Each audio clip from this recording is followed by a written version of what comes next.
I was being unleashed on at the beginning of my reign, like really unleashed. And that wasn't even the problem. The problem was the fact that people had no mercy for me when my mom passed away. The fact that they didn't think, gosh, her mom just passed away. Let me lighten up on the comments. Let me lighten up on the messages. Let me lighten up on the YouTube videos. Give her a break. And they didn't think to do that. And that showed me how cruel the world is. I had, former title holders that also felt no mercy. Felt no mercy. I've had women that literally took the time to go on their YouTube channels and thrash me. They called me Sash Factor when I placed at Miss Universe.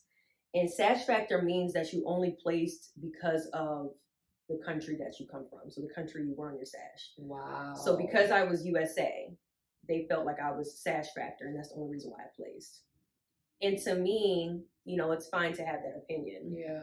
But to take the time to say that as a former title holder that knows what I'm going through, to take the time to say that and put that on your platform and open up the gates for more people to say that I didn't deserve the place, knowing that my mom just passed away, knowing what it took for me to get here. And I just realized that people have no mercy. And these same title holders, some of which have, been in my DMs trying to apologize. I can't communicate with these women. And I can't because I see you. Red flags, we'd be like, it's not red, it's like light orange, like, and it's red as hell. You know what I'm saying? And you're just like colorblind, legally blind, cannot see because you don't want to see what's really in your face. But when you get a platform, a person's inner envy and jealousy spews through their pores. Like people really become very jealous and envious, and the way that they show those emotions is through passive aggression. Yeah. Like I have people that don't like me, and I've had people I've never spoken to in my life that just don't like me. And because you have no reason not to like me, I have to assume that it's because of who I am. What's your dating life like? You move around a lot, but what's going on with your dating life? Dating for me has been very interesting. I have realized that you've got to know yourself, stop and get to really work on yourself before you find what you're looking for. Because really, I had to sit down the way that right before you and Marvin got together. Yes. Remember how we made that list? We made our manifestation list. Our manifestation list of the type of man we were looking for. I feel like I'm a completely different person from the day that I even made that list. Yeah, you are. I've changed. So I don't know what I'm looking for because I really don't. I have to take time to get to know the new me. Yeah. And define myself before I can branch out into finding Mr. Right for me. So I've definitely dated, I vibe, I chill, but I'm even realizing that is energy draining. Yeah. So I'm just entering a season of like dating myself. They said my name. They called me out. I mean, but is that wrong? Would you rather it be a sneak diss? I think I'd prefer to sneak this, yeah, for really? Sure. Oh, yeah. So are you like Michelle Obama, when they go low, you go high, or are you going lower? I definitely don't go lower because I've got stuff that I could really throw out there, but I choose not to. Yeah, but whispers to me offline. Shut up. Yeah, to me it's pointless. You don't think it's kind of annoying that they're trying to copy what you're doing, like copy your formula? Oh, it's hella annoying. But so I actually blocked this one girl. Oh my God. Let me just keep it real. I am so nice that I was like, you know what? I think you should focus. I tell everybody get a YouTube channel. Yeah. I tell everybody get a YouTube channel because you don't know who's into your niche. Like say you love to clean your toes. There's somebody out there who really wants to watch you clean your toes. You know what I'm saying? There's YouTube for everybody. Yeah. So I told her, you should like do this. This is what I do. This is what I do. Do you know this girl literally went and did the same exact interview style, interview subjects, the way I take my pictures, put in the flags, changed her name, everything. And I was like, sis, I put you on, but I didn't tell you to still the flow. Yeah. Like, that's so shady. So I just blocked her. And God works for me. I don't have to. So her page is not going up. Mm-hmm. It's down and it's stuck. But it is what it is, you know?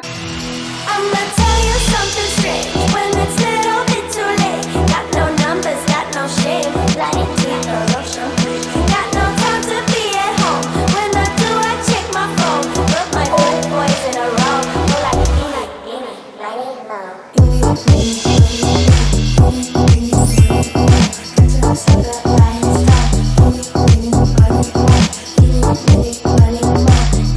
What's up, you guys? I'm here. I was going to interview my sisters together, like I told y'all, but my other sister's like working, whatever. So we're here doing content for my sister Deshauna's page. So it's going to be like an interview type back and forth, like podcast vibe, but y'all will see it and be able to support it on her Instagram. And we're going to like collab reel it or whatever. Yes. So here it is. Let's go. So y'all get like a mix of behind the scenes and the actual interview. Do you know what I'm saying? But I'm gonna cut the juicy stuff to make y'all have to also go follow her YouTube channel, which she's starting up. Okay, so like I said, y'all get the behind the scenes, the dreams, the changes, and all that going on. So let's go. First question that we're gonna ask her today is, what was it like for you as Miss USA? Like, that's something you talk about a lot of things during your speeches, but you don't really talk about that experience that you had winning Miss USA, going to Miss Universe. Yes. Like, why is that something you don't really talk about on your platform often? Why don't I talk about my time as Miss USA?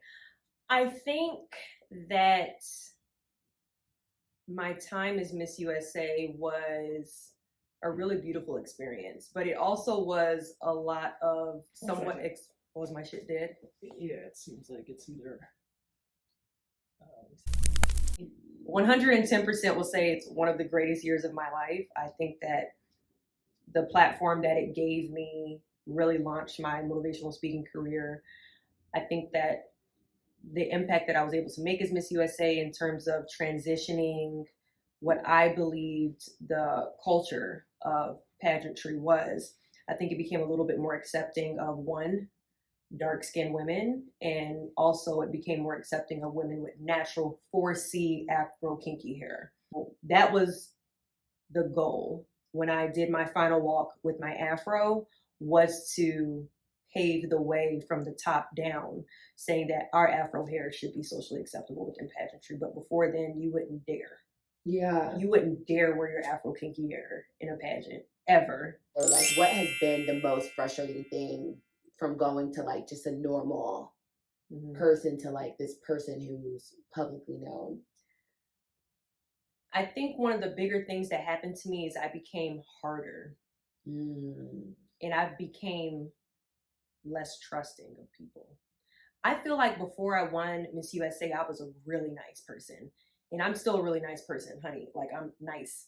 I was a really nice, gentle, caring, kind, sweet person. And when I won, for you to have access to that part of Deshauna, you're going to have to go through the process of me vetting you to make sure that you're a good person, because I was exposed to the meanest people on the planet. And that's what also a platform does to you. I don't want to say like when you're not well known, when I was a regular person and I really enjoyed it. I love the fact that even right now I consider myself a regular person. But when you're a regular person, it's harder, like jealousy doesn't happen as often. But when you get a platform, a person's inner envy and jealousy spews through their pores. Like people really become very jealous and envious. And the way that they show those emotions is through passive aggression. Yeah. Like, I have people that don't like me. And I've had people I've never spoken to in my life that just don't like me. And because you have no reason not to like me, I have to assume that it's because of who I am that you don't like me. Because what else would you know about What me else? to What other reason would you dislike have? me? But you know one thing I know about you? You're like a no new friendser. Oh my God. Like from the time that you Facts. won, I've had no new friends since then. The circle has stayed the same. Oh my gosh. Yeah. Or it's gotten smaller. Facts. I've lost half my friends. Facts. Yeah, you don't really bring chicks around like that. Oh, honey. Yeah, you're very I have a protective. circle of 6. Yeah. Yeah. The group chat has not changed. Oh, yeah. Yeah, that's facts. I like that for you. I had more friends though. I had some, but I lost some after winning Miss USA because they started liking me. They started to dislike me for no reason. I have no idea what happened. I had friends that suddenly like the aggression. Like if I just breathe wrong, suddenly you're unleashing the world on me.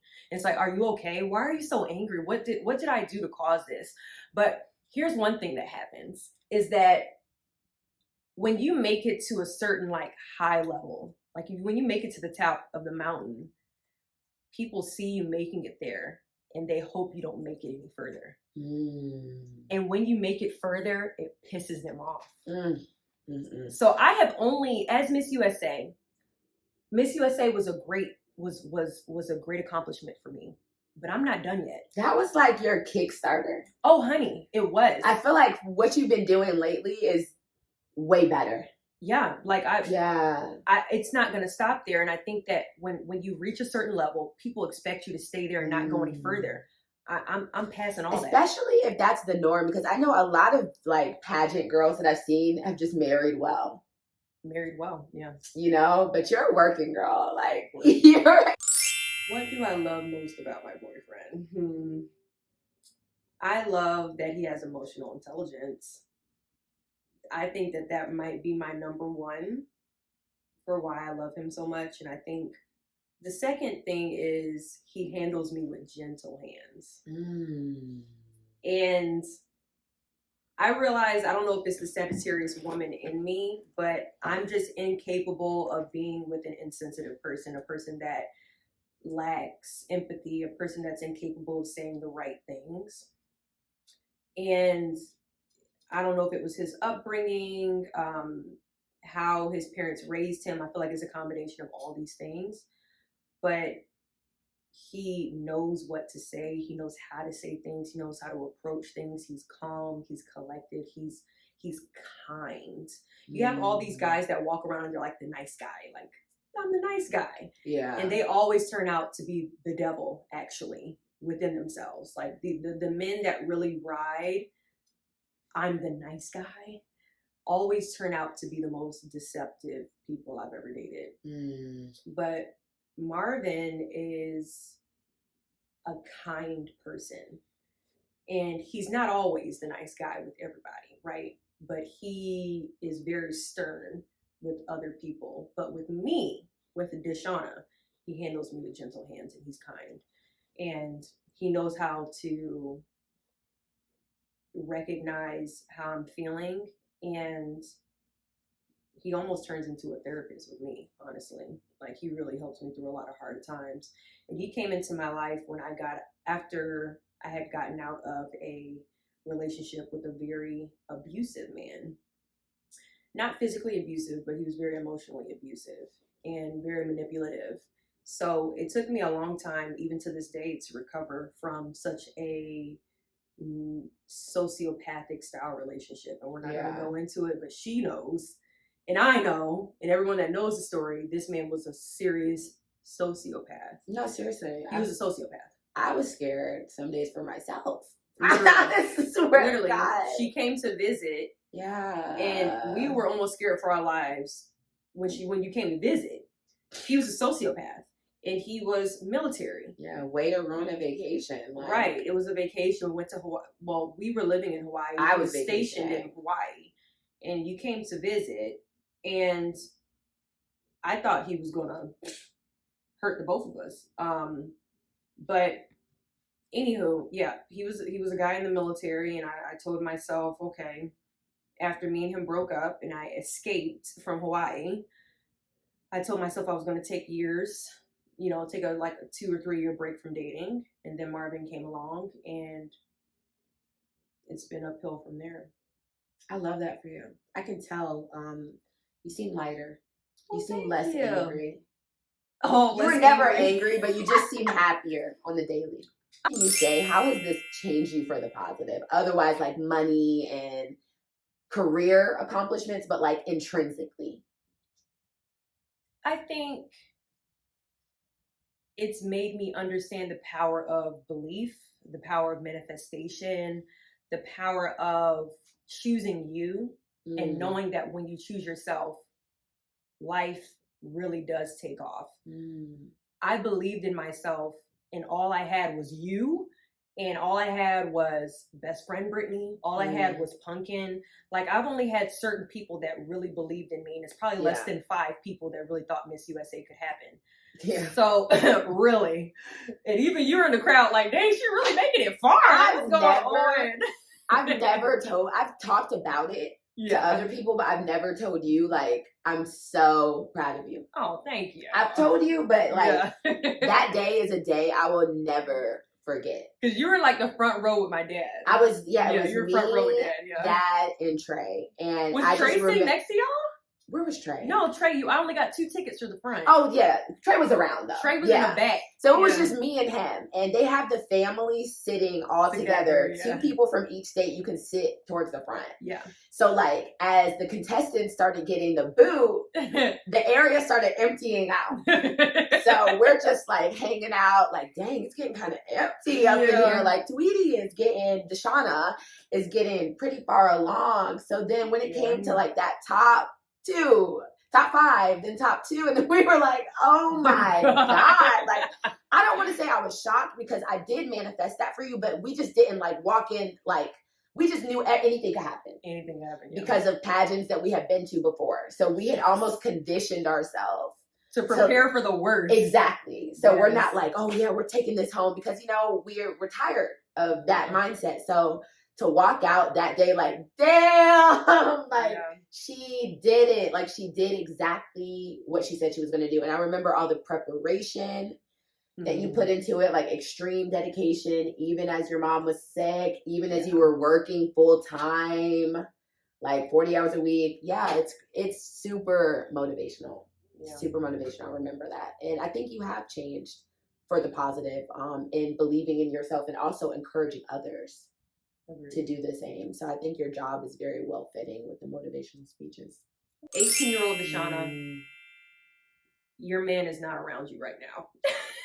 Yeah. So I would stop looking for him. Like, right? Like you know me. I've been in and out of relationships for years. Yeah. I am the type of person that really loves companionship. You love love. I love love. Like I love the feeling of partnership, having that person, partnership, and I've always really enjoyed it.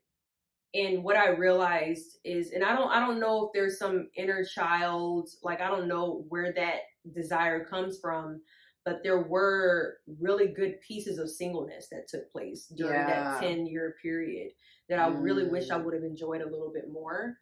And I wish I would have spent a little bit less time wanting to be with someone, because when you're looking for someone, when you're looking for your man, you're going to get all the wrong ones. You really have to just let destiny and fate take hold, because literally my boyfriend and I happened by fate. Like it was fate and destiny 100%. It was when you least expected it. It's when you least expect it. When you go out there looking for somebody, it's going to go wrong, guys. It goes wrong every time. You literally have to allow destiny and fate to match you all when you're supposed to match.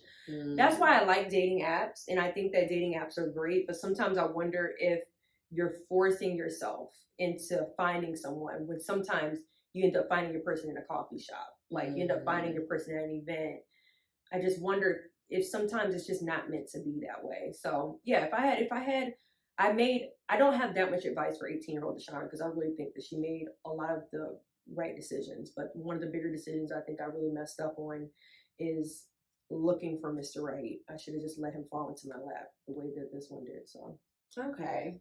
Yeah, so I'll pun the same question to you. I would say financially educating myself on student on student loans, on starting a mutual fund, on saving, on building a budget, like things that I just did not care about until after college. Yeah. I feel like when you're in college, you're kind of like in this financial bubble of just like blowing through your refund check. Like if I could do it all over again, I wouldn't have even put myself in a position to get refund checks. Because they don't really break it down to you. Yeah. What's about to happen. And Biden is only forgiving $10,000.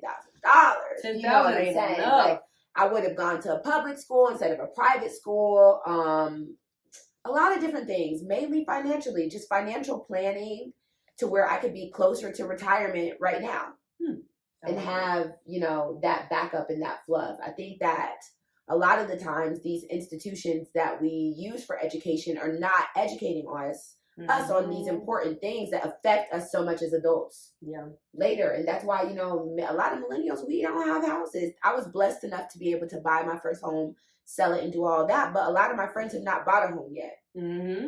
Don't have savings. We're living paycheck to paycheck out here, going to the Bahamas with $100. You feel me? So, facts. Like, that's so shocking to me because I would think that there's some type of like sisterhood codes or something amongst there boomers. is. Because, you know, I see you a lot. I think when Chesley had won and Kyra, like you're very defensive and protective. Oh, I'm very protective over the Miss USA. So that's like really shocking to me. Yeah, there is a code, but some people don't follow the code. And then also what I realized is that sometimes I don't follow the code, depending on the person that it is. And but here's the thing about the code. Here's my thing. As sisters, we're supposed to always be on each other's side. Yeah. But then I realized that sometimes a person doesn't deserve for you to be on their side. They don't deserve for you to be their ally. Yeah. They haven't earned that. They've only proven to be a very controversial, insensitive person. And I have certain title holders that I don't follow the code with because I don't think that they deserve that. But the difference, though, between me and other people that don't follow the code is I don't at people. I don't say names. I don't call people out. Okay. I'm so past it. And then some people, you know, you have a lot of title holders that spend a lot of time talking about pageantry stuff because they have no life outside of it. You're so past it. Oh, I'm past it, honey. I'm way above it. And that's another thing that people don't think about is the fact that I've built a life outside of pageantry and some women haven't. That's the only conversation they can fall back on. Yeah. The good old days. Oh yeah, the good old days. I've got women that were 20 years ago and y'all still in the drama. It's like, let it go. Like you won in the 90s. Are you serious? It's like, you got to let it go. I've got some women that won when I was in middle school and you're still in the pageantry drama of it all. And it's very sad. Gotta let it go. Yeah. And you can absolutely be up there in the millions, 2 millions or more because you have this very, like alluring and addictive personality where you're kind of strange, but in the greatest way. It's the truth. You're actually very odd. But we all are though. Yeah. But it's like our oddness is entertaining. Yeah. I mean, unique is another word. Sure. Instead of odd. I'm okay with calling myself strange and odd. But we're unique. We have very unique personalities and people like hearing what the hell we got to say. Yeah. Especially you. And you can talk to people for hours and find conversation and like that social piece. So you say you're proud of me. I want to say I'm proud of you because it is a lot to step out and become a creator. Yeah. And you have always been kind of my behind the scenes for almost everything that I do.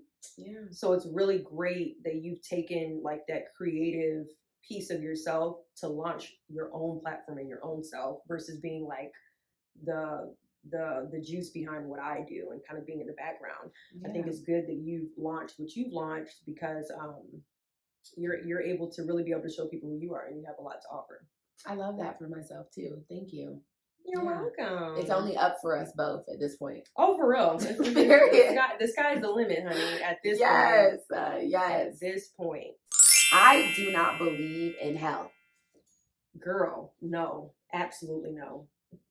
I don't believe. Hold on, you don't believe in hell? I believe in an alternative situation. What's the alternative? Let me break it down though. I don't think that a God who is a forgiving God would condemn any of his creations to hell for eternity. Because I feel like a lot of us, these serial killers, we all have an issue. That's a hell of an issue. We all have demons. That's a hell of a demon. That's just my, based off of the God that they describe in the Bible, this forgiving God, understanding God. I don't believe that, like, say I had just sinned, in theory, say I just sinned and I'm driving, I didn't ask for forgiveness, and I get into a car accident, I'm going to hell. Hold on. Here, we gotta based off of what's in the Bible. Technically. But I agree with you in that we have a God that's a forgiving God, and we have, you know, a higher power that's a forgiving higher power. But I would also assume that this higher power knows our heart. Yeah. And when you have a serial killer that just slaughtered 100 people with a machine gun, all right, he just slaughtered, or she just slaughtered 100 people with a machine gun. And I have to believe, this is what I feel about heaven and hell. And there are a lot of people that actually agree with you. There are a lot of people that believe that hell does not exist. But I have to put in my heart the theory that myself is not going to go to the same place as a serial killer, as a serial rapist, as a murderer. I have to believe in my heart that I am doing all these great things and I am a good person, and that I'm not going to be in the same place as some of these murderous people. That's not fair. And I can't really define what I'm thinking there would go. What is your, I don't want to say what's your incentive. I would just say, like, what's your incentive for being a good person if you end up in the same place as the person that does the worst things on earth? I say maybe God sends into like a purgatory, like an emotional rehab before you can go to heaven. Like, you're on punishment. Like, I don't know, but in my hearts of hearts, the God that I serve and the God that I admire would not condemn anybody to hell for eternity. And that just is what it is. Yeah. One of my favorite things about your page is when you, Cooper, and Marvin do family things as well. I think, like, us as Black people, our age especially, like, we're just bringing on this, like, soft life. Yeah. This, like, luxury, everyday luxury for us. And, like, y'all definitely give that aesthetic, like, that, like, yeah, we're about to travel. Like, yeah, we have a cute dog. Yeah, we're all getting matching fits for the party of 3. Like, you know what I'm saying? Like, that vibe. And I think a lot of people really are motivated by that. Or like, oh my God, like, when is mine coming? I do get those messages. They're like, does he have a brother? I'm like, he does not have a brother, y'all. He only has a sister. Sorry. That is so funny. But, you know, it's funny because I love what we do on social media because it reminds me of the couples that I love. Like, I have certain couples that I follow. If you all have ever heard of, like, Mariama and Broderick. Oh, my gosh. They're my favorite couple on Instagram 100%, aside from a few others. And they just give, like, young and love. Yeah. Just young and in love. And it just looks like their relationship is high fashion, glamorous, but they're both good looking. They both look like are nice to look at. Yeah. And I kind of want Marvin and I to represent that. But these two individuals are models. But Marvin and I are 2 career people, business people. So I like that we're able to represent this aesthetic of attractive 2 people, but we also are real people. We have real jobs and we do real things and have our normal struggles. So I also want to represent that authentic piece, not like this LA couple cute together and we're constantly doing content. I don't want it to look like that. I want it to look like this is our normal life. That's what I love about you guys, because honestly, nothing makes me cringe more than these YouTube couples who are doing weird things online and like the stage, like, oh my God, my boyfriend surprised me. And it's like not a surprise. Like, y'all keep it very realistic. Y'all are both like, not just, we just do YouTube together and that's it. Like, y'all both have your own things going on. So it truly is giving like the Black excellence that I like to watch. So there are a lot of people who are now trying to do what I do. People around me who are like, I hate it. Trying to do what I do. But you know what? I'm not a competitive female. I feel like, first of all, we weren't raised like that. Yeah, we weren't. I'm not a jealous female. I am not here to compete with anybody. I truly stay in my own lane. That's why I always say I do not even watch other people's YouTube. I really don't give a shit what you're doing on your channel. Because this is my channel over here. You know what I'm saying? So what works for me works for me. I don't compete. But at the end of the day, you know you. And nobody can do what you do like you. Yeah. Period. So if I were to be competing, it's really a waste of my time. So you don't think it's kind of annoying that they're trying to copy what you're doing, like copy your formula? Oh, it's hella annoying. But so I actually blocked this one girl. Oh my God. Let me just keep it real. I am so nice that I was like, you know what? I think you should focus. You know, I tell everybody get a YouTube channel. Yeah. I tell everybody get a YouTube channel because you don't know who's into your niche. Like, say you love to clean your toes. There's somebody out there who really wants to watch you clean your toes. You know what I'm saying? There's YouTube for everybody. Yeah. So I told her, you know, you should like do this. This is what I do. This is what I do. Do you know this girl literally went and did the same exact interview style, interview subjects, the way I take my pictures, put in the flags, changed her name, everything. And I was like, sis, I put you on, but I didn't tell you to steal the flow. Yeah. Like, that's so shady. So I just blocked her. And God works for me. I don't have to. So her page is not going up. Mm-hmm. It's down and it's stuck. But it is what it is. You know what I'm saying? Your intentions always come through. And when you're being you authentically, like, I'm always changing. So you can't really copy me because I'm always chasing after myself. Yeah. You don't know my next move because I'm leveling up every day. So even when you get that old formula right, I'm on to the new one. Right. Already. So it is what it is. God's plan. I like that. And we deal with that a lot in pageantry and just in general. I feel like it's the easy way out to try to copy someone else's formula on your road to success. Yeah. I don't think that it makes sense for you to say, oh, this girl is doing this. It's doing well. Let me copy that. I don't think that that's the way to do it because you two are two individual people and your purpose and your goal and your destiny in life is more than likely very different. Mm-hmm. And your talents may not be this person's talents At all. And their talents aren't your talents. Mm-hmm. So I have seen it a lot where, you know, suddenly some girls want to become motivational speakers. Yeah. And listen, I'm the type of person where you hit me up, say, Deshauna, I'm interested in becoming a motivational speaker. Can you help me? Oh, honey, here's the formula. Here's what you can do. Here's this, this, and this, this, and this. Here's my offering to you on how I become successful because I genuinely believe that there are so many women out there that are capable and have the talent to do it, but they just need a little bit of a push. Yeah. But is that something that you've always wanted? Or is that something that you're doing because you see that I'm successful at it? I think you make it look different. so easy, though. Oh, I make it look easy. She makes hard. it look so easy. People don't really realize the work that you put into it. It's hard. Like, because you up there and you're like, clap, clap, clap, walk off. So they don't know that you're like up, can't go to the club or happy hour with your little sister when I'm trying to buy because you're doing this hours and that, you know, the practice that it's taken that you started off doing something for free. Like, they don't realize that. So, of course, they're going to try and then they flop. Yes. It's a tough industry to break into. But again, if you have always wanted to become a motivational speaker and like that's your goal in life is to inspire people, then listen, honey, go for it. And I'll even help you get there. But if your purpose for doing it is because you're looking for your road to success and you see that I'm successful at it, then it goes to show me that you're trying to copy the formula. Yeah.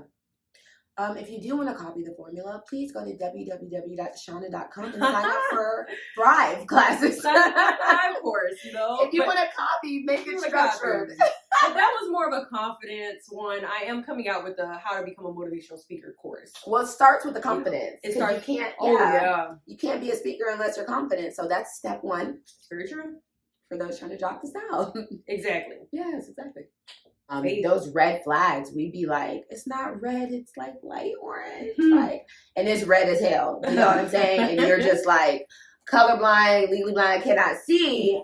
because you don't want to see what's really in your face. So I think that is one of the biggest things, which goes into me asking you, like, what is something that you regret the most that you yourself could have done differently in your past relationships? Like, for me, I would say the signs are always there. The signs are always there. And we love to make excuses, Mm-hmm. you know, or like becoming Dr. Phil, like, I'm going to fix him, Ayanla. Like, no, I'm not. Do you know what I'm saying? So I've given too much time, patience, and grace to people who did not deserve it. Yeah. When the flags were all right there. What is something that you regret or something that you wish you would have done differently within yourself in your past relationships? One, and we talked about it a few minutes ago, one would be realizing that relationships aren't supposed to be hard. It's not supposed to be difficult between you two. It should be easy. Y'all should fall into place as puzzle pieces very smoothly, very easily. If I had known that, I wouldn't have dated any guy I ever dated. It would have never happened because we didn't form easily. It was like by force, trying to make it work. That's the first thing. The second thing is I wouldn't settle. I think my biggest lesson with dating is settling is dangerous. You're giving access to someone that absolute 100% is not equally yoked with you. You all don't align at all. Okay. And you have to really look at a person's personality, a person's family, a person's background, a person's history, and decide, is this somebody I would be with 20, 30 years from now, or would I want to rip my hair out by being with this person? And I've never thought of it. I've always been in the now. What does it feel like now? And right now it feels okay. Okay. It feels okay. But you have to think about 10, 20, 30 years from now, what is this person going to turn into? Yeah. If they're annoying right now. Yeah. What's it going to look like 30 years from now? So, and you got to be real with yourself about the answer. Oh yeah, you got to be real. Because sometimes we want things so badly. We want things to work. And it doesn't matter what you want. You have to decide, is this what's supposed to be? You almost have to go against your heart. Like, men are actually really good at that. They think so logically, and women, we think emotionally. They can control themselves more. Oh yeah. Emotionally. Oh yeah. Like, I love you, but I'm done with you. Don't call me anymore, and we're never going to talk again after today. Yeah. But we'll like... Yeah, our heart yeah. Yeah. Like, I love the guy. I think in 2019, I thought we were meant to be together. But I can't force a man to see something. I can't force you to see anything. I'm going to go off and date somebody else that sees me, right? And I was never offended by the fact that he didn't see me. Sometimes we take offense when a person doesn't want us.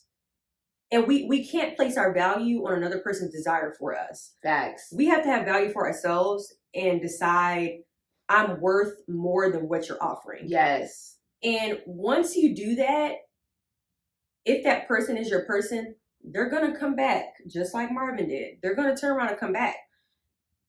And he turned around and he came back.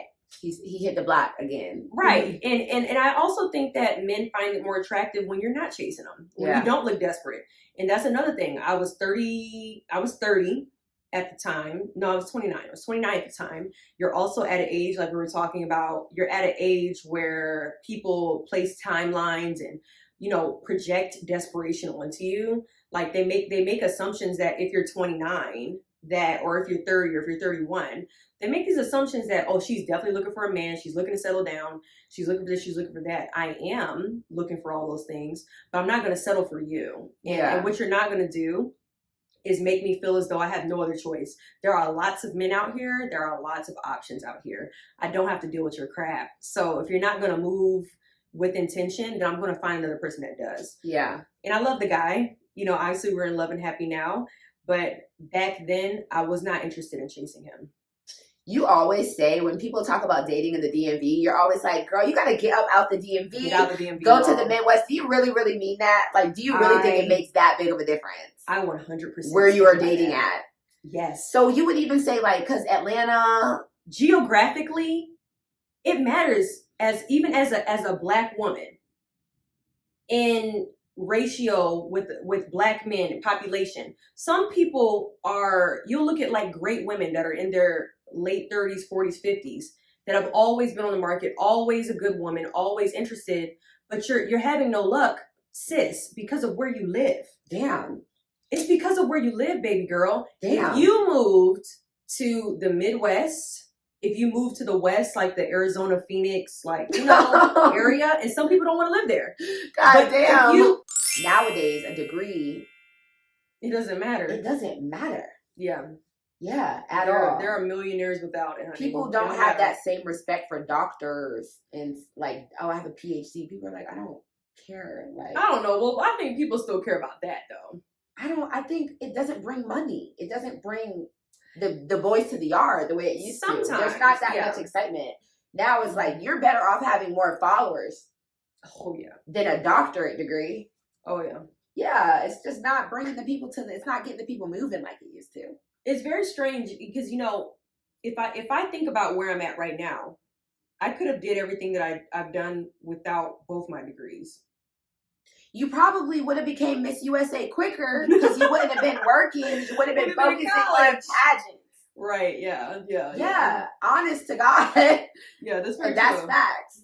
That's very true. It sucks. If you really think about it, I probably didn't need it. But, you know, just like how I feel, sometimes Black women, we have to be twice as qualified. Yeah. We have to be twice as qualified. We have to be twice as educated. We have to be twice as articulate. So I still think that it still gave me that credibility.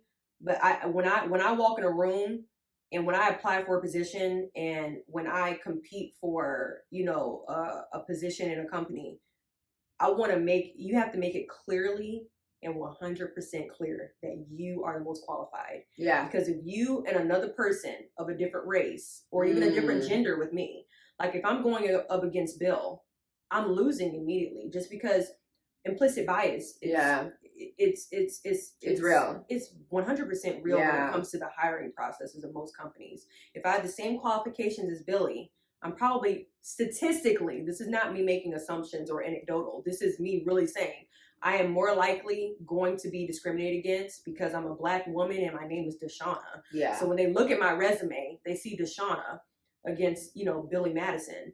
So it's statistically, I'm more than likely going to be discriminated against, which is why when I was even working in like the 9-to-5 sector, I changed my name to Sean on my resume. You did. It wasn't Deshauna because I knew I wasn't going to get hired. I hate that for you. I hate it too, but it ended up working out because, you know, maybe I was making a certain amount. I'm not going to throw all my money out there, but I was making a certain amount of money when I was working in the government, and that's when I had a master's degree. I make 4 times that as a motivational speaker. God is good, and He'll do it every time. Good. Every time. If the energy is off and we're not vibing, I'm gonna dismiss you, and I'm gonna be happy to be dismissed if you're feeling that way about me. Yeah. But you can still love people from afar. So I do like have my Finsta. So I'll go look at her page. I'll go look at their pages on my Finsta and be like, damn, I'm happy for her. Yeah, that's good. Yeah, I'm happy. It's all love, but I definitely believe in toxic friendships. I feel like it's hard for girls to reach that point sometimes where you're just like, this friend has to go. Yeah. But it makes a difference. I feel free. I feel very happy. That's good. And it's let room into my life for me to meet new friends. Because you know how sometimes we're so loyal to our best friend that you don't even give a new friend a chance. Like with Brittany, you may feel bad like leaving Brittany behind and taking a new friend on vacation to bond with her more. Oh, it'll never happen. Do you get what I'm saying? It'll never happen. So it's like you don't ever open up that spot for someone to kind of come in. So we fall into that as ladies. But sometimes if Brittany became toxic, like it would need to be done. Yeah, it'd have to be. What about you? No, I agree with you. And you know, my best friend is someone that's just she's close. She's absolutely my soulmate. Like my best friend is definitely my soulmate. And it's interesting because when we think of soulmates, we think of it in a very romantic sense, and it's not all the time. Sometimes you really have people that are put on this earth just to be next to you, and I know that she's supposed to be that person, along with my sisters, you and Pumpkin. Like y'all are we're brought into this world to always be attached to each other. Yeah, it just feels right. So like when you and a friend are going through something, it's tough when you feel like you're the only person trying to fight to make it right. Yeah. And I feel like that's what happened with me and her. I was calling, I was leaving voicemails, I was texting, and it did not seem like she was interested in trying to get to the bottom of whatever the issue was with me until it was too late. By the time she was ready to talk, I'm done. It's a two-way street, for sure. sure. Yeah, like friendships are very similar to relationships. Yeah, where you both have to be fighting for it, you right? have to. You both have to be communicating, and you both have to be working at it. But when it feels like I'm losing my dignity to fight for you to talk to me about whatever the issue is, I'm not built like that. Because I'm not going to do that with a friend. I'm not going to do it with a man either. I'm not going to do it with either one of y'all. Like relationships or friendships, all of that. If I'm doing everything that I can to try to fix it, what happened, what's wrong, what can I do, and you're ignoring me or you're not interested in fixing it, then that to me tells me that you're not interested in this friendship anymore. Yeah. Just like if I'm fighting for the issues in a relationship and I'm trying to fix it, and I feel like this man has given up on the conversation, then then let's just be done with it. Let's just not talk at all. You know, I feel that. I will break up with a friend that's not fighting for our friendship, just like I'll break up with a man that's not fighting for our relationship. So, period. Yeah. Would you consider yourself a successful woman? Wait, he was still talking? No. Are you good? Okay, go ahead. What is the pinnacle of success that you're trying to reach in your life? Like what will it take for you to be like, okay, I've reached it. I'm where I want to be? Oh, that's a hard question. What will it take for me to feel like I am where I want to be in terms of wealth? Well, I just said success. Success to me has to do at least 50% with wealth. Okay. Because I feel like that generational wealth is very important to me. So for me to say I feel successful is when I have built a system that has created generational wealth for my family, my kids, and my kids' kids. Okay. So I think that's kind of the bigger piece is what have I done that impacts generations behind me? That's one thing. I think the second thing for me when it comes to success is joy, like pure day-to-day happiness. What does that look like? And it's interesting because I feel like I'm a very happy person, but I also feel like I'm very heavily affected by the things that go on throughout the world. I'm very affected by the things that I see on a normal basis. So I also have to keep in mind the fact that I can always find happiness and joy within myself, but there are sometimes external factors that impact that happiness. And how do I prevent myself from embodying the negatives of what I see in the world? Like George Floyd and, his murder back in 2020 really affected me. The entire movement of, getting justice for George Floyd and this true exposure to police brutality scared me. And it still scares me to this day, like that internal fear. And I just don't know if like true happiness will ever happen because I feel so sensitive to the things that go on around the world. It's like, will I ever reach that real high level of happiness? But I feel like I can, as long as I prioritize basing my feelings on the things that actually are within my control. I feel that heavily. Yeah. How do you feel that you have maneuvered to be able to reach the point of success that you're at right now? Like, what set you apart? Like, what did you do different? What did I do different to be able to reach the level of success that I'm at today?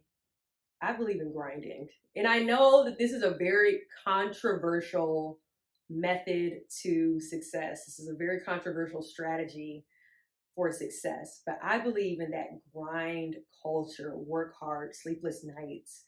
I believe that when you are really on your way up that ladder, it is so difficult to get there without that serious dedication, hard work. I will say in my 20s, like work-life balance was non-existent. And some days I regret it, but some days I appreciate that. Let me rewind. Work-life balance was non-existent for me in my 20s. And some days I love that for myself because I'm able to reap the benefits of the hard work that I put in my 20s. And some days I feel sorry for myself because I remember how exhausted I was in my 20s. Like I'm just now getting my sleep in my 30s.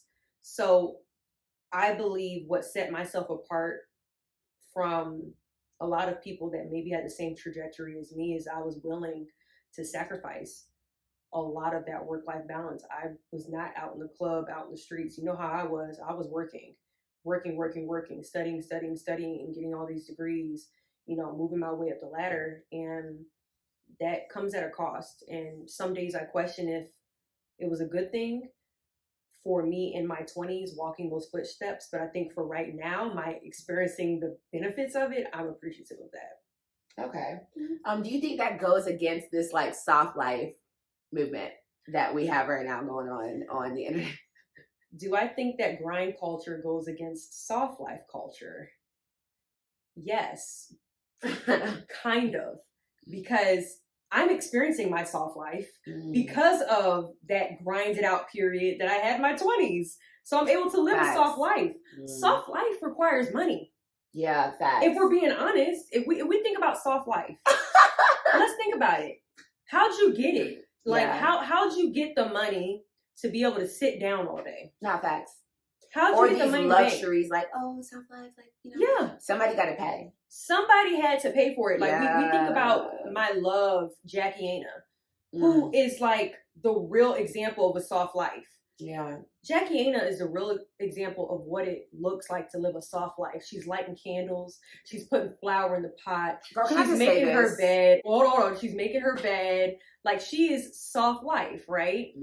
But Jackie Aina grinded it through YouTube. She experienced the sexism, the racism, the colorism of her industry and grinded it out to the point where she could achieve the soft life that she has right now. So I just think that you can't achieve soft life culture or experience it without having to grind it out at some point.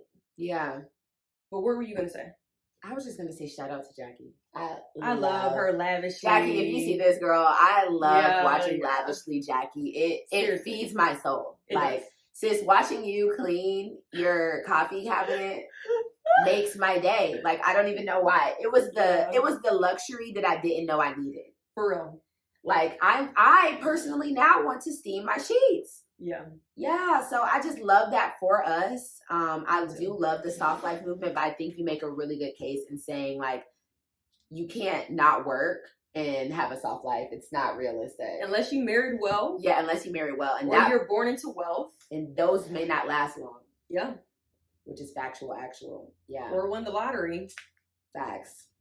But if this is a life that you built, there's no way to get to soft life without working for it. You have to work up until that point. I genuinely think I live a soft life right now. I would not have gotten there without the hard life of Deshauna in my 20s, right? It would have been impossible. Yeah.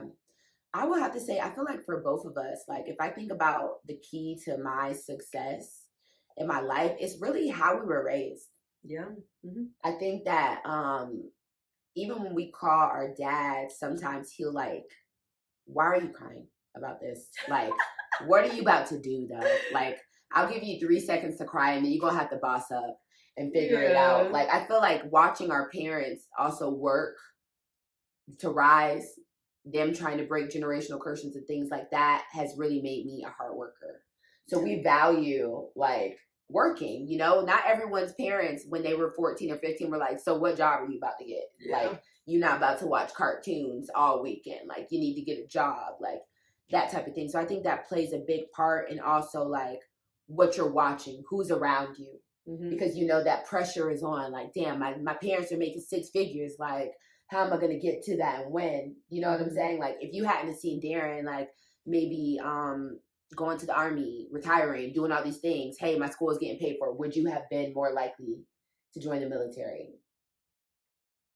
It's really what's around you that motivates you as well. Yeah, I don't know if I would have considered the military without having military within the family. Exactly. So I think that has been a big part of my success. Is like the expectations of people around me for me as well. So it's ingrained for me to want to level up even when the level's high, because that's what's is church not the move anymore?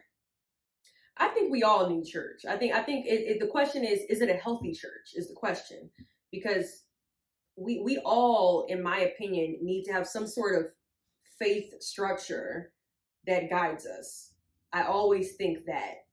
And as long as you're in a healthy congregation that provides you healthy advice based on, that the biblical studies that they've had and based on the Bible, then yeah, I think that's okay.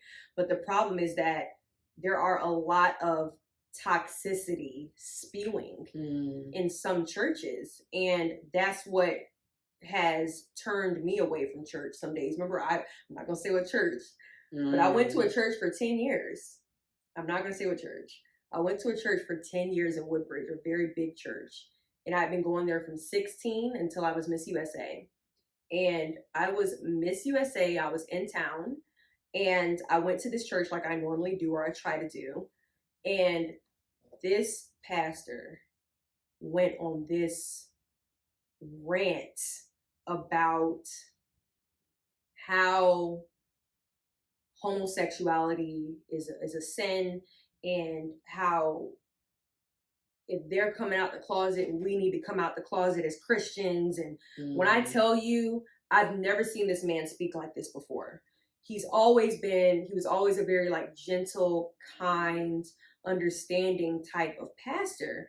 And the story was his wife's nephew had just come out the closet. And he's like, my wife's nephew just came out the closet, and my wife is such a woman of God that she called him and told him how he needs to open up his Bible, he needs to pray, and he'll get past this and all this other stuff. And there's a few things wrong with this entire scenario. So the first thing that's wrong with it is, why are you putting this young man's business out here to hundreds of people in the audience? We don't know. You could have just said someone close to my wife came out of the closet. This woman can only have so many nephews, right? She can only have so many nephews. So when you're putting this information out there to this congregation, you are letting all of us know letting us in on some information that we have no business knowing. You didn't need to know. That's one. Yeah. Two, why did your wife think that she had the right to call her nephew and condemn who he is and try to Bible shame him out of it? That's probably not what he needed, and he probably was dealing with a lot of anxiety and fear over the conversation anyway. Yeah. And you're not helping by calling in saying all of this. So that's two. And then the third thing is, by saying if they're coming out the closet, we need to come out the closet. Like, what are we? A Christian army? What do you want us to do? Like, this is a ridiculous conversation. It's incredibly homophobic. And it's the first time I've ever heard him speak in this tone. I got up and walked out the church, and I haven't been back since. And a bunch of people got up. There was this lesbian couple that was walking out at the same time as me. And they looked distraught. I bet. Especially if you love a church, you're there, you're paying tithes and all this stuff. That's why I think when we go to a church, we need to sit down with the pastors and have a conversation. Just like before I joined this church, what is your stance on these specific topics? Yeah. I think that's important to have, because if I had gone to this church before I signed my membership fee and sent all my money and my tithes for 10 years, I feel like I should have asked him, but I signed up at 16. But I wish I would have sat down and had a conversation with him or his staff, whatever. What are his viewpoints on certain topics to make sure that those viewpoints align? Because it was very heartbreaking to me that it took me 10 years to find out that he actually is incredibly freaking homophobic, and he was just a disgusting person. I'm still distraught from that. Yeah, mega churches have always just turned me off. I'm not into church, and like I'm not afraid to say that. And I know it's so corny when people are like, I'm spiritual and not religious, but like I'm spiritual and not religious at this point. I even love a good sermon on YouTube. That is one thing I do watch on YouTube. Otherwise, Bailey Sarian, I will watch a good sermon on YouTube. But you know what I have been really trying to digest lately? And this might be to the left for some of you guys. I do not believe in hell. Girl, no. Absolutely no. I don't believe. Hold on. You don't believe in hell? I believe in an alternative situation. What's the alternative? Let me break it down, though. I don't think that a God who is a forgiving God would condemn any of his creations to hell for eternity. Because I feel like a lot of us, these serial killers, we all have an issue. That's a hell of an issue. We all have demons. That's a hell of a demon. That's just my, based off of the God that they describe in the Bible, this forgiving God, understanding God. I don't believe that, like, say I had just sinned, in theory. Say I just sinned and I'm driving, I didn't ask for forgiveness, and I get into a car accident, I'm going to hell. Hold on. Here, we gotta based off of what's in the Bible. Technically. But I agree with you in that we have a God that's a forgiving God, and we have, you know, a higher power that's a forgiving higher power. But I would also assume that this higher power knows our heart. Yeah. And when you have a serial killer that just slaughtered 100 people with a machine gun, all right, he just slaughtered, or she just slaughtered 100 people with a machine gun. And I have to believe, this is what I feel about heaven and hell. And there are a lot of people that actually agree with you. There are a lot of people that believe that hell does not exist. But I have to put in my heart the theory that myself is not going to go to the same place as a serial killer, as a serial rapist, as a murderer. I have to believe in my heart that I am doing all these great things and I am a good person, and that I'm not going to be in the same place as some of these murderous people. That's not fair. And I can't really define what I'm thinking they would go. What is your, I don't want to say what's your I incentive. would just say, like, what's your incentive for being a good person if you end up in the same place as the person that does the worst things on earth? I say maybe God sends them to like a purgatory, like an emotional rehab before you can go to heaven. Like you're on punishment. Like, I don't know, but in my hearts of hearts, the God that I serve and the God that I admire would not condemn anybody to hell for eternity. And that just is what it is. This is if eternity that forgiving God believes that you want forgiveness. You don't think somebody's eventually going to want forgiveness if they're in hell for eternity? Okay, then after they ask for forgiveness, then move them from hell to heaven. But they can't just start off in heaven. That's not fair. I just don't believe in it. I don't believe in the notion of hell. I hear. We can advance this conversation later. Yeah. But thank y'all for rocking with me. Make sure that y'all actually go to these reels and comment, okay? Make sure y'all follow her. Y'all seen it all. We've been in the same pants all day, so y'all see what really happens behind these sets. Y'all will get the scoop on what happens when you're watching reels, and they could have done that like within a week, and it lasted them a year. Like, agreed. You don't really know. So I love you guys. I gotta go interview for a job. Y'all wish me luck. I love y'all.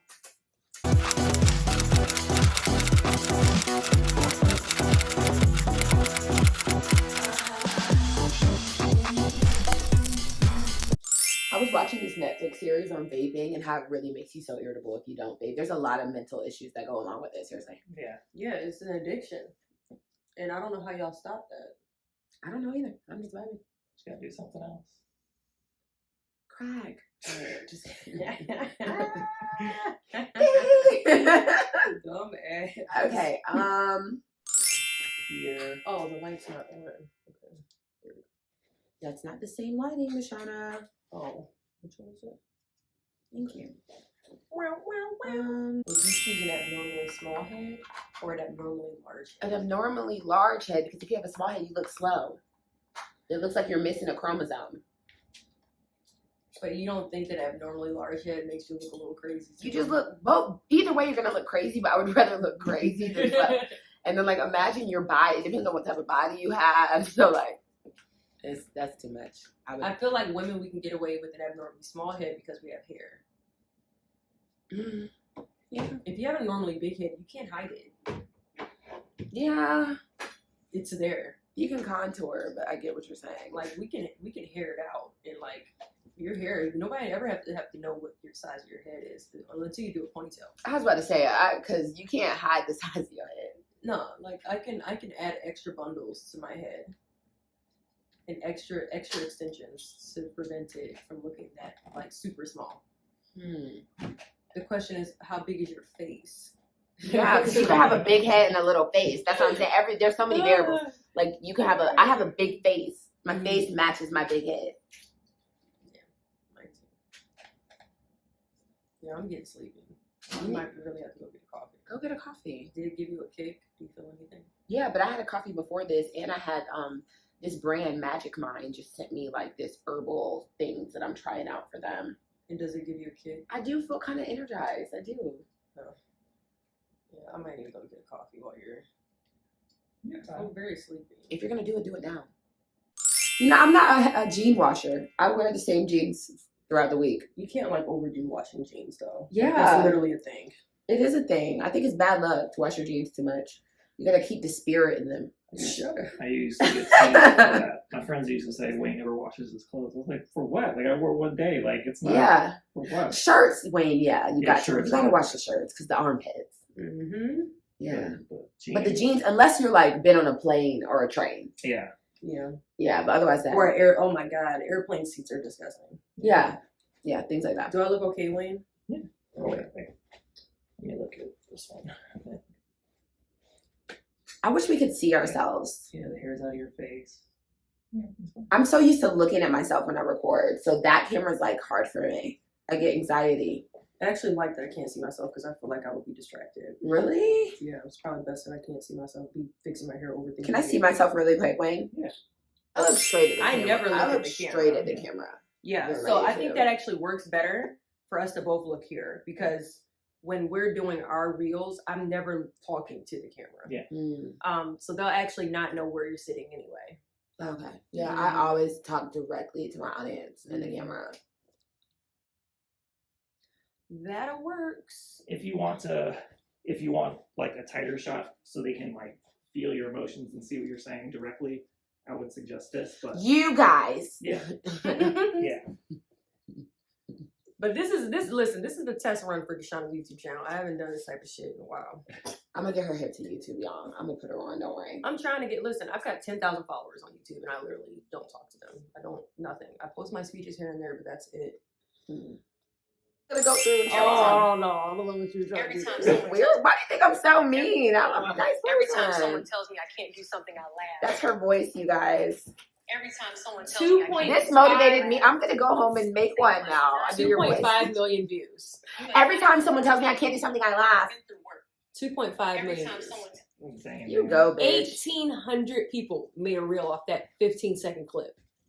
Dang, why haven't I? I'm behind. Well, that's what I'm saying. That's why we gotta find little quick things. I'm gonna be real positive today, you guys. Y'all know I love to talk my little shit, but today But you can also talk shit because to me, that I'm kind of talking shit.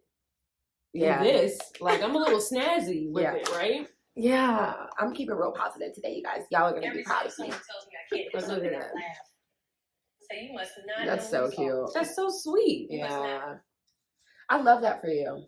1,800 people. 1,800 people made a reel, 100,000 likes. It's fucking insane. And then my friendship one, 7,000 likes, but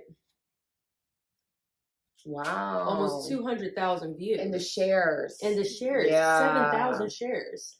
Those Like, are that's good fucking analytics. crazy. Let me see how many people made a reel with it. I love that. 5 reels. Decent enough. That's cute. We're motivating. If you're not following my sister's personal page and her business page, please go do that, you guys. She's a motivational speaker.